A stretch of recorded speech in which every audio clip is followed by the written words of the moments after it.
Herkese selamlar. Size bugün yeni mekanımdan merhaba demek istedim. Neden buradayım peki?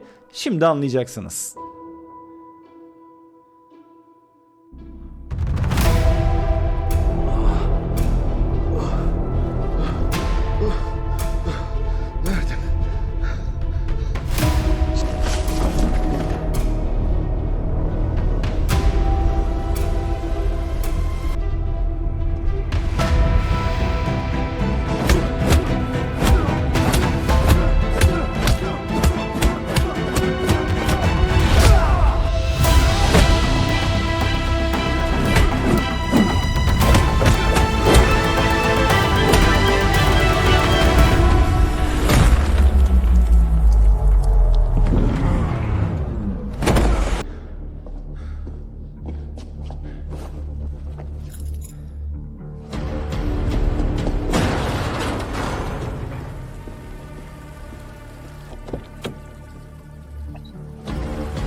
Ve geldik o herkesin beklediği videoya. Seedance 2.0'ı nasıl kullanabileceğinizi anlatacağım. Az önce izlediğiniz videoyu da Seedance 2.0 ile yaptım. Bu videonun da sponsor olan TopView AI'dan yaptım arkadaşlar. Bu videoda da size TopView AI'daki özellikle agent kısmını anlatacağım. Şimdi Seedance 2.0'dan biraz bahsedeyim önce. Biliyorsunuz Seedance 2.0 büyük bir çığır açtı video dünyasında. Çünkü şimdiye kadar hiç görmediğimiz seviyede videolar oluşturabiliyoruz Seedance ile. Özellikle fizik kurallarını çok iyi yapıyor.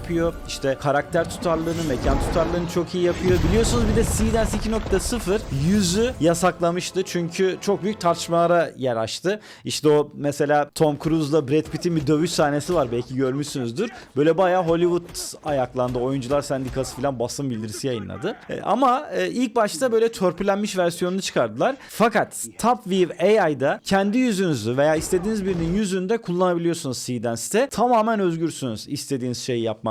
Özellikle Seedance 2.0'ı kullanırken prompt yazmak biraz kafa karışıklığı yaratabiliyor çoğu kişide. Yani bir göz korkutuyor. Ya işte ben bu kadar uzun nasıl yazacağım, nasıl edeceğim diye. TopView AI'ın Video Agent kısmı bunu çok iyi çözmüş. Sen basit bir prompt yazıyorsun ve o promptunu alıyor, Seedance'e uygun bir hale mükemmel bir şekilde getiriyor. Bu da yetmiyor. 300 saniyeye kadar, yani 5 dakikalık video yapabiliyorsunuz tek bir promptla. Şimdi gelin nasıl kullanıldığına hep birlikte bakalım. Biliyorsunuz ben yapay zeka çok yoğun bir şekilde kullanıyorum. Hem kişisel hayatımda hem de işte iş hayatımda. Ozworks diye bir yapay zeka kreatif ajansımız var.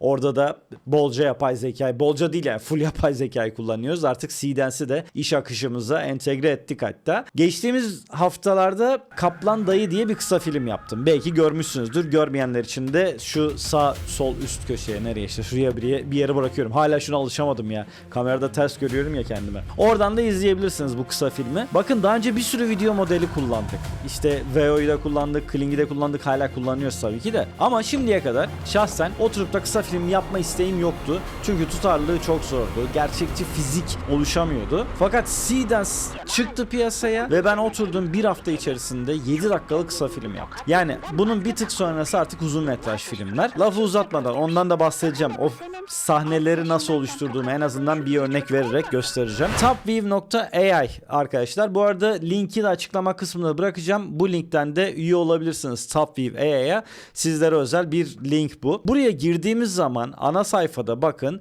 Burada prompt kutusu var, alışık olduğumuz her yerden ve burada video ajan var. Bunun versiyon 2'sinden bahsedeceğim. Versiyon 2 en güncel versiyonu. Bir de mesela AI video var. AI video içerisinde işte direkt Seedance'i seçip kendiniz bir prompt girerek veya referans görseller vererek video oluşturabilirsiniz. Bir de AI görsel var. Burada da Nano Banana'nın ve Seedream'in modellerini görebiliyorsunuz. Farklı oranlar ve farklı çözünürlüklerde görseller de üretebiliyoruz. Ama bizim konumuz şu anda video ve video ajan kısmı. Onun dışında aşağıda da mesela bu güncel modellerin hepsini görebiliyorsunuz. Yakında gelecek, entegre edilecek modeller de var. Hatta mesela şu anda çokça konuşulan Happy Hours diye bir model var. Seedance'e rakip mi olacak deniyor hatta. Çıktıları çok başarılı, görüyoruz internette. OpenAI'nin yeni GPT Image 2'si geliyor. O da hemen TopView'e entegre olacakmış. O yüzden buraya üye olduğunuz zaman yeni modellerin de hepsini hemen kullanmaya başlayabiliyorsunuz. Bir de başkalarının yaptığı videolar var. Trend olan videolar. Bakın burada trending kısmında mesela Museum Magic. Buraya tıkladığımızda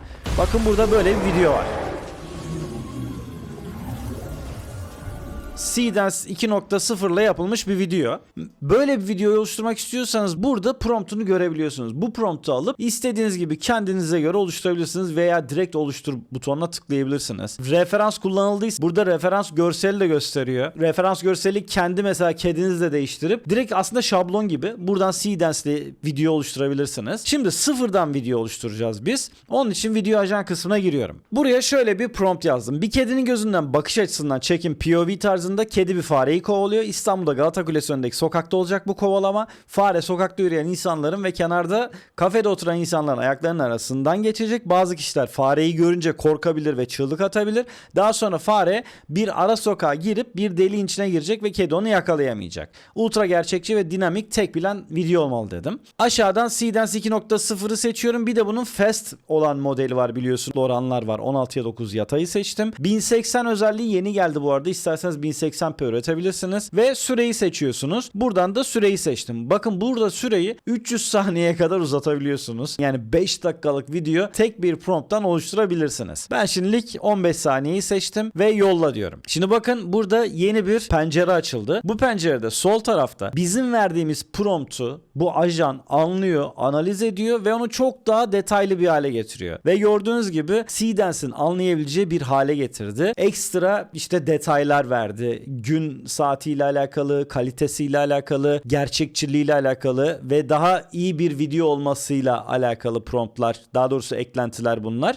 Aşağıda da ekle ve ürete tıkladığımızda üretimimiz başlıyor. Evet, videoyu üretti arkadaşlar. Burası bir timeline aslında. Yani bayağı burada kendi içinde kurgu bile yapabiliyoruz. Ben tabii ki şu anda tek parça ürettim ama şöyle bir video yapmış. Gelin izleyelim şimdi.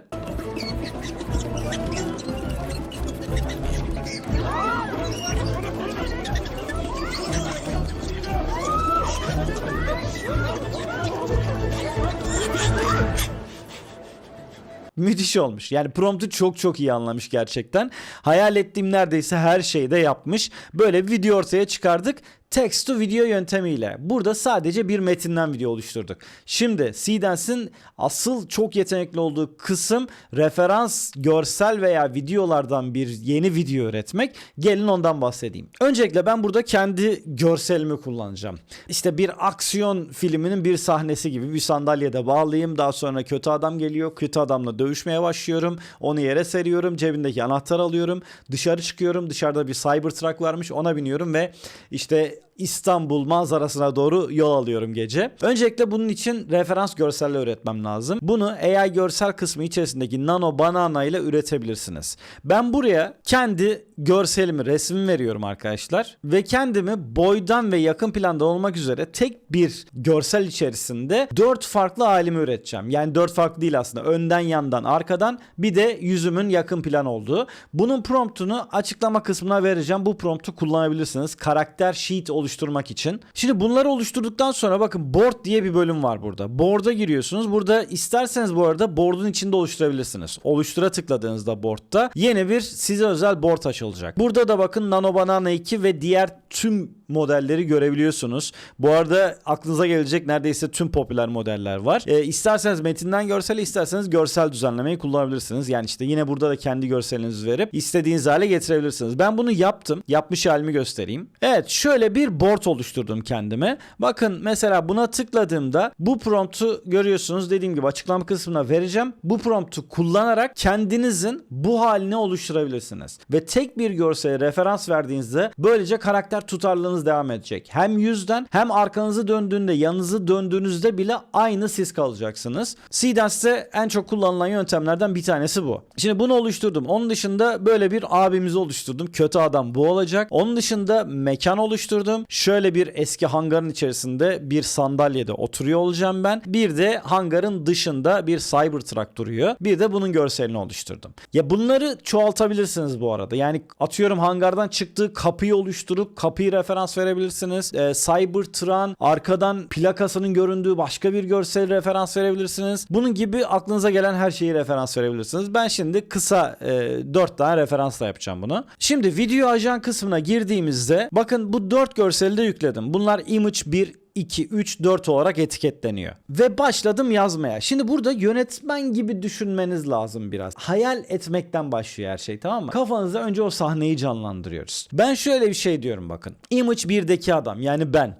Image 4'teki, zaten referans görseli vermiştik, bu eski hangar. Eski hangarın ortasındaki sandalyede bağlı şekilde görürüz. Adamın yüzü yakın plandan başlar ve uzaklaşır. Adam nerede olduğunu anlamaz. Daha sonra Image 3'teki kötü adam gelir. Image 1'deki adam bir anda sandalyeye bağlı olan ipleri kopararak ayağa kalkar ve Image 3'teki adam ile kung fu tarzında dövüşürler. Biliyorsunuz dövüş sahnelerini Seedance çok iyi yapıyor. Image 1'deki adam Image 3'teki adamı alt eder ve yere serer. Daha sonra yerdeki adamın ceplerini yoklar, bir araba anahtarı bulur. Image 4'teki hangarın dışına çıkar ve Image 2'deki dış mekanda Cybertruck arabaya önce bakar, sonra gülümser ve arabaya biner.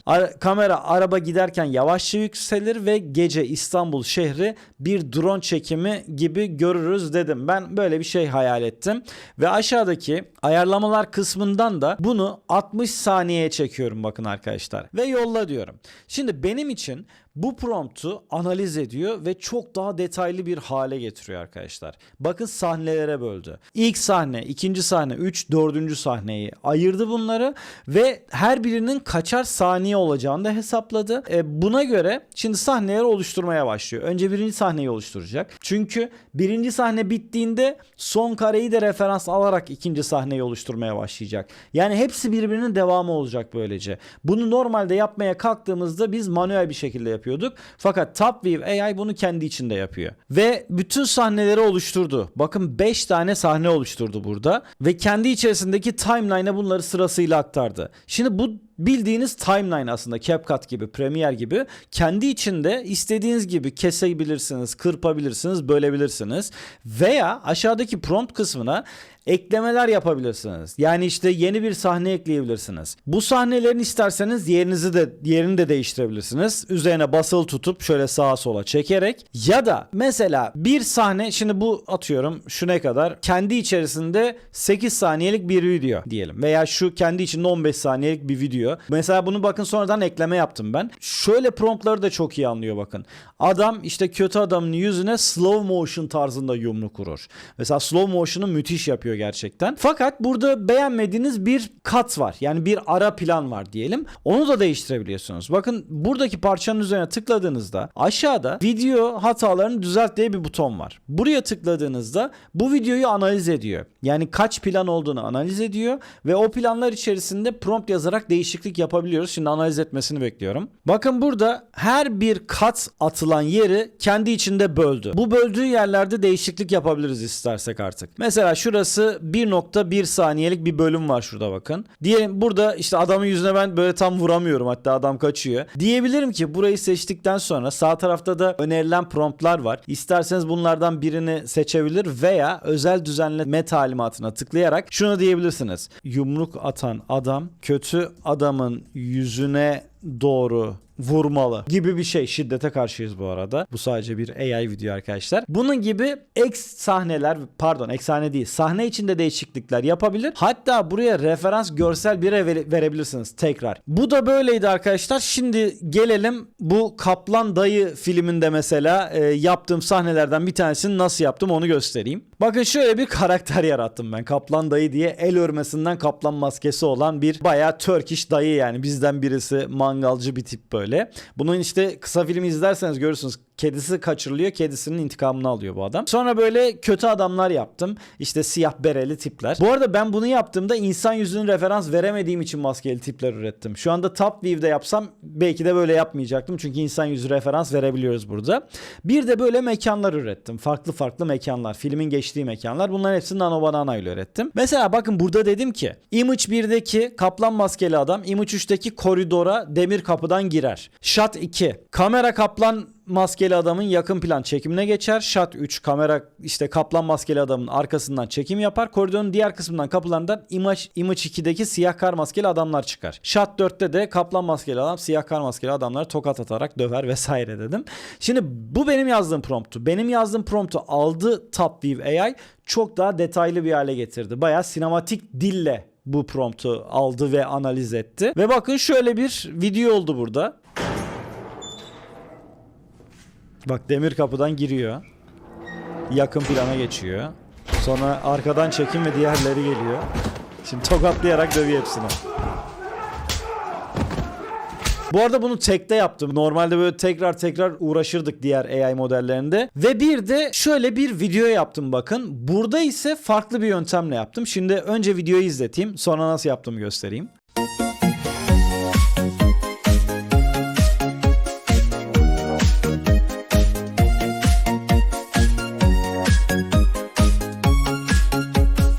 Biliyorsunuz bu çok viral olan videolar bunlar. Bunun içinde bakın gerçek bir dans videosu referansı verdim. Evet, Seedance arkadaşlar referans video da verebiliyorsunuz. Hatta referans ses bile verebiliyorsunuz. Fakat Türkçe konuşturma konusu da şu anda kötü Seedance. Umarım ilerleyen zamanlarda daha iyi olacaktır. Ben bu videoyu verdim ve Nano Banana ile de şöyle bir görsel öğrettim. İşte ayakta duran bir sevimli yavru kedi bir evin salonunda diye. Ve bunu verdim. Daha sonra dedim ki çok basit bakın. Image 1'deki kedi, video 1'deki adam gibi dans etmeli. Bu kadar. Tabii ki Top View AI bunu alıp agent kısmı çok daha detaylı bir hale getirdi. Daha anlaşılır hale getirdi. Yani şöyle bir prompt yaptı ve bunu ekle ve üret butonuna tıkladığımda böyle bir videoya dönüştürdü.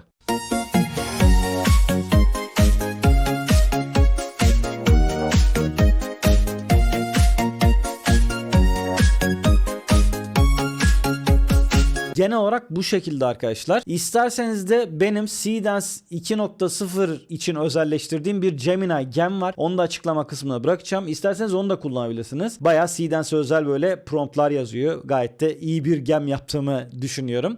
Ücretsiz bir şekilde onu kullanabilirsiniz isterseniz. Merak ettiğiniz bir şey varsa, sorularınız varsa onları da yorumlarda alabilirim. Bir kere daha hatırlatayım. Top View AI bu videonun sponsoruydu. Aşağıya açıklama kısmına size özel bir link bırakıyorum. O linkten de Top View AI'ye giriş yapabilirsiniz arkadaşlar. Kanalımdaki diğer videolarda görüşmek üzere. Şimdilik hoşça kalın. Kendinize iyi bakın.